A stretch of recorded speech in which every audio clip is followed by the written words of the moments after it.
You're not here today? Anyone is here? Okay. Okay. So who, I owe some of you a gift. Right? Do we have any of the ones who, to whom I owe gifts? None of them? I brought their gifts today. Okay, we'll leave them for next week then. Yeah. We'll leave them for next week, inshallah. Right. No, you were all the time squeezing for that, making a noise for that. Let's put the bottle on the side.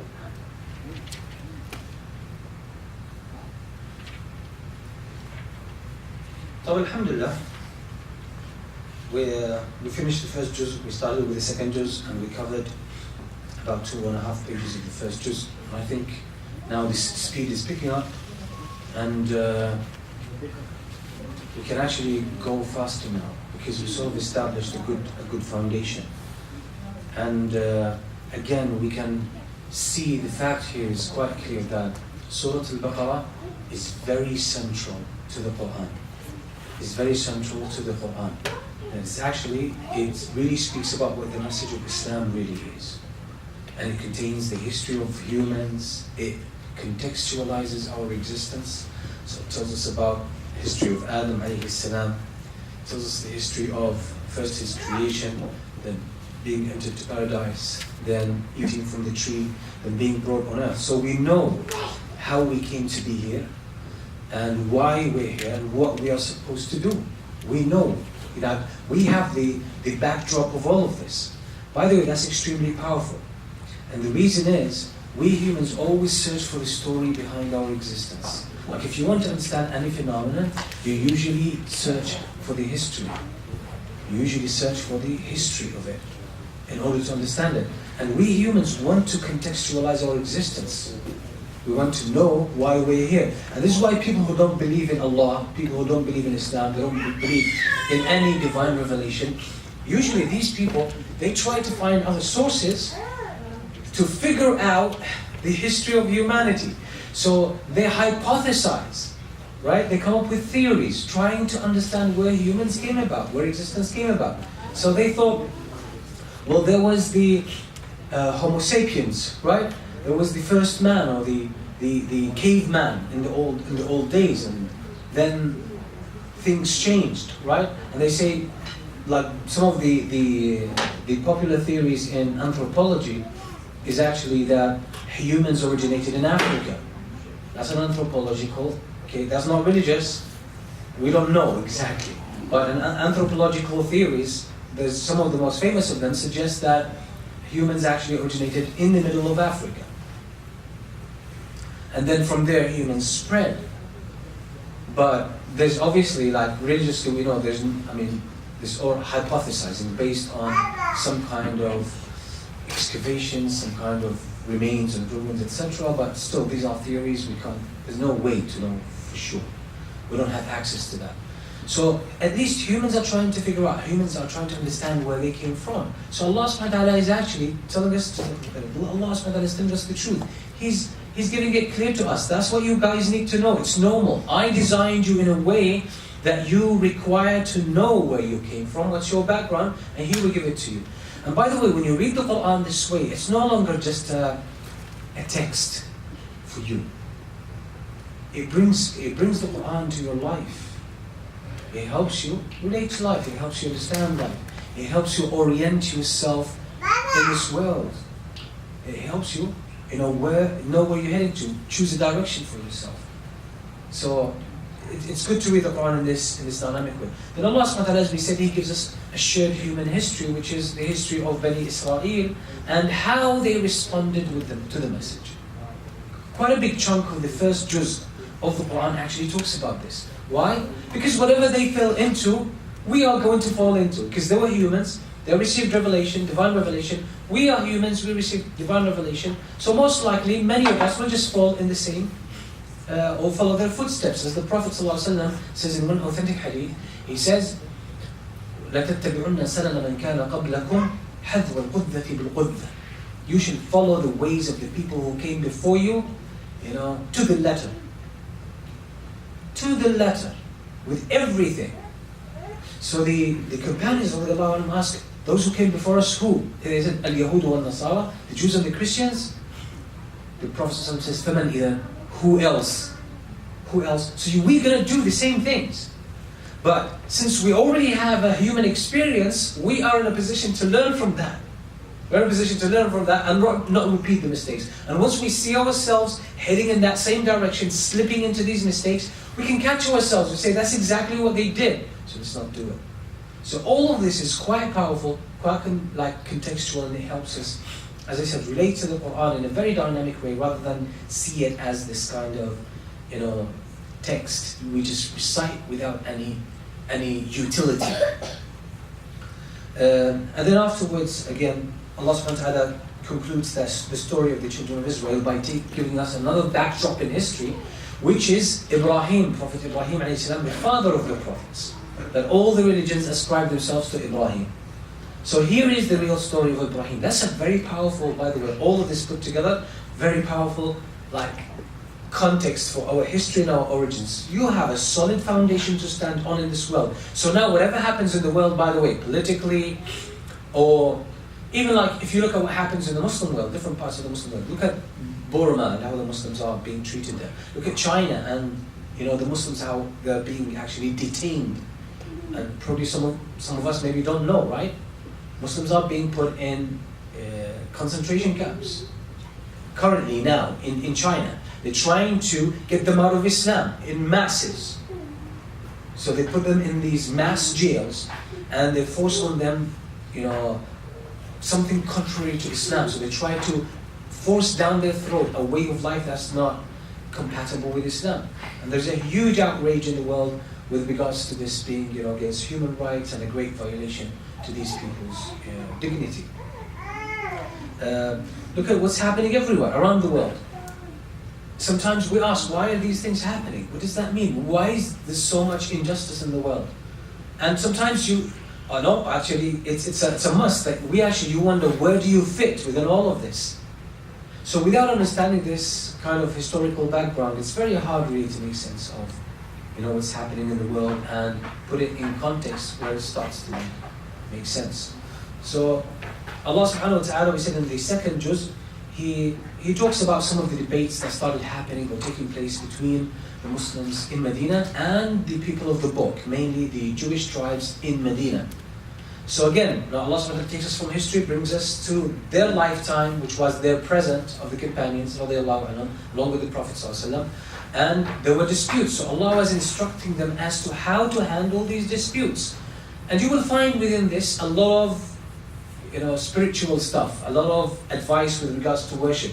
So here the Quran doesn't act like a textbook, but it's quite, again, dynamic, quite versatile, keeps changing, the topic. But it's all within the same frame. So today we'll try to cover about 5 pages, which is double what we did last, 5 pages in the Arabic Mus'haf, or Mus'haf in Medina, and which is double what we did last week. And we can do that, inshallah. So let me contextualize it first for you. Allah subhanahu wa ta'ala here starts shifting by educating the Muslims with regards to their religion. So Allah talks about some of the acts of Hajj and Umrah. Then Allah starts to talk about, again, a reference to the Jewish tribes who know the truth but hide it and deny it. And then Allah starts to talk about the pagans. Because who used to live other than the Muslims and the people of the book in Medina and the Arabian Peninsula? The pagans, the Arab pagans who used to worship idols, worship stones. So Allah subhanahu wa ta'ala is going to instruct to believers as to how to deal with those people.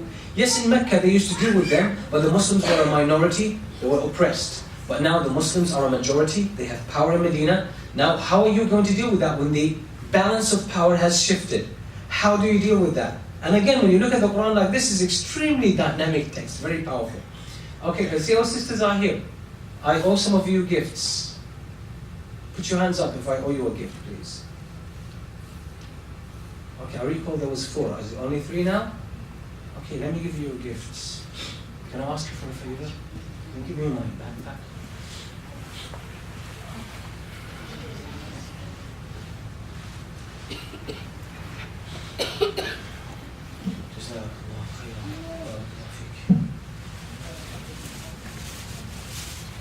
Would you like to come and get your gifts? Come here. Come here. Come here. Hard work pays off. You guys were well prepared, mashallah. Jazakallah khairan. Hope you like it. Hope you like it. Hope you like it. Well done. Keep up the good work. Next time you work hard, inshallah you guys will be next, huh?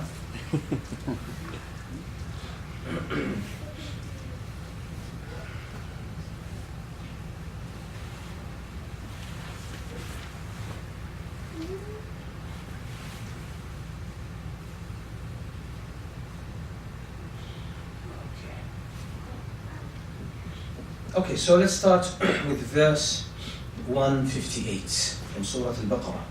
أعوذ بالله من الشيطان الرجيم إن الصفا والمروة من شعائر الله فمن حج البيت أو اعتمر فلا جناح عليه أن يطوف بهما ومن تطوع خيرا فإن الله شاكر عليم. Allah subhanahu wa ta'ala is saying here, let me read the translation from the clear Quran from this translation. He says, indeed, the hills of Safa and Marwa, which are in Mecca, are among the symbols of God. These are rituals, part of the rituals of Islam. So whoever performs the pilgrimage or minor pilgrimage, either the Hajj or the Umrah, let them walk between the two hills, and whoever does good willingly, God is truly appreciative, all-knowing. All-knowing. And by the way, the Arabs, the pagan Arabs, used to do tawaf. They used to go around the Kaaba, circulate the Kaaba. The Arabs, again, the pagans, they used to make a sa'i between Safa and Marwa. They would walk between Safa and Marwa. Who has ever been to Umrah or Hajj here? So do you guys know, the ones who have never been there, do you know what we do in Hajj, in Umrah? In Umrah? Okay, well in Umrah we go around the Kaaba how many times? 7 times. Yes, 7 times. Then we walk between the Safa and Marwa how many times? 7 times. Pretty much that's what Umrah is, the basic. That's really the basic stuff, like works of Umrah. So the Arabs used to do that, even when they worshipped idols. Where did they get that from? That's the question. Where did they get this from? Yeah. Ibrahim. Yes, excellent. This was one of the remains of the religion of Ibrahim alayhi salam. Next week, a gift. What's your name? Hussein. Hussein. Okay. So Hussein next week, inshallah, gifts. So,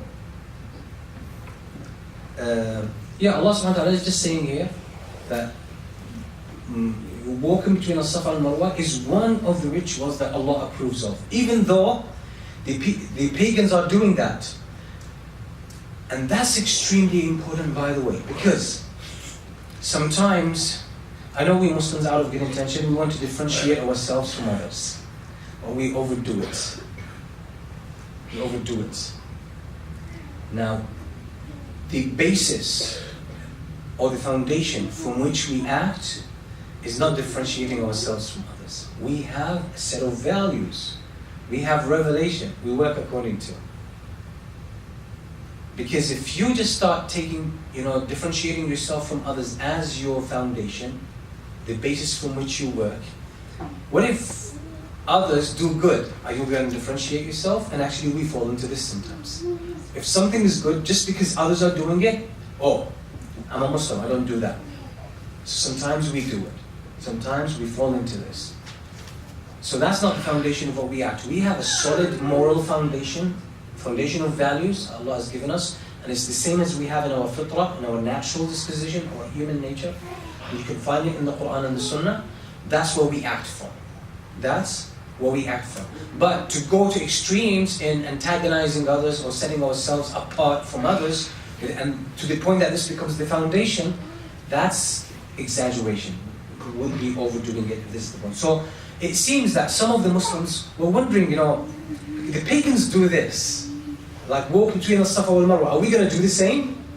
Allah is saying that's from the symbols of Allah that He gave to Ibrahim and Ismail. So it was the truth. Regardless whether these people do it or not, that's irrelevant. The point here is that whether it was done by Ibrahim and Ismail based on the instructions from Allah. Is it a divine guidance? It is. So even if bad people do good things, the good things don't become bad.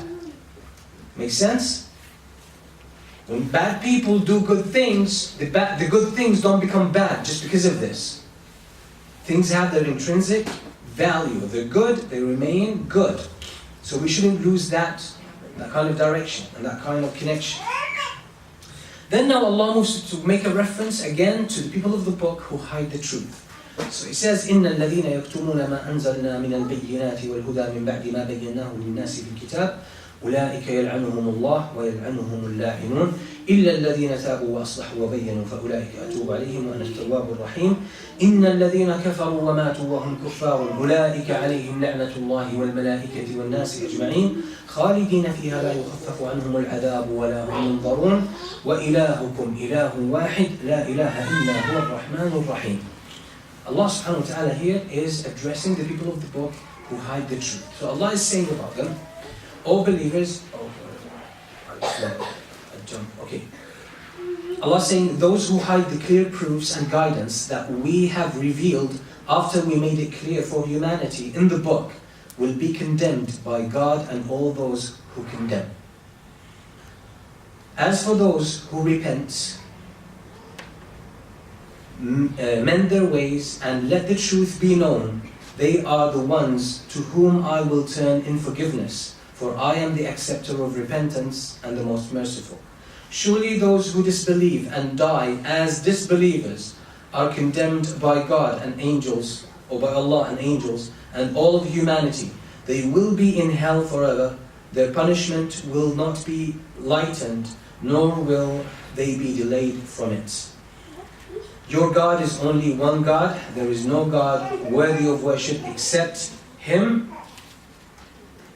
He's the most compassionate and the most merciful.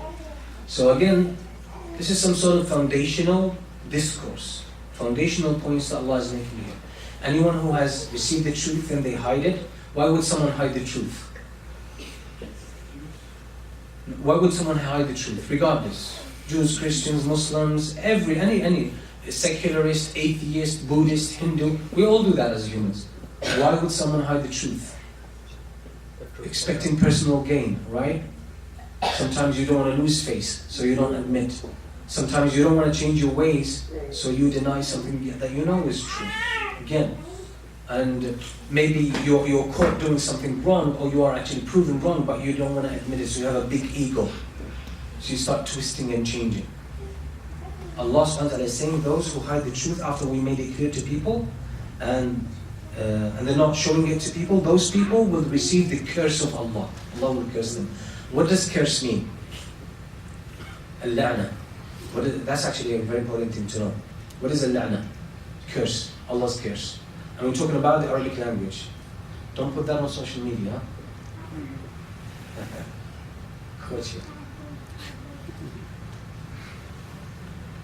What does curse mean? Al-la'na in Arabic.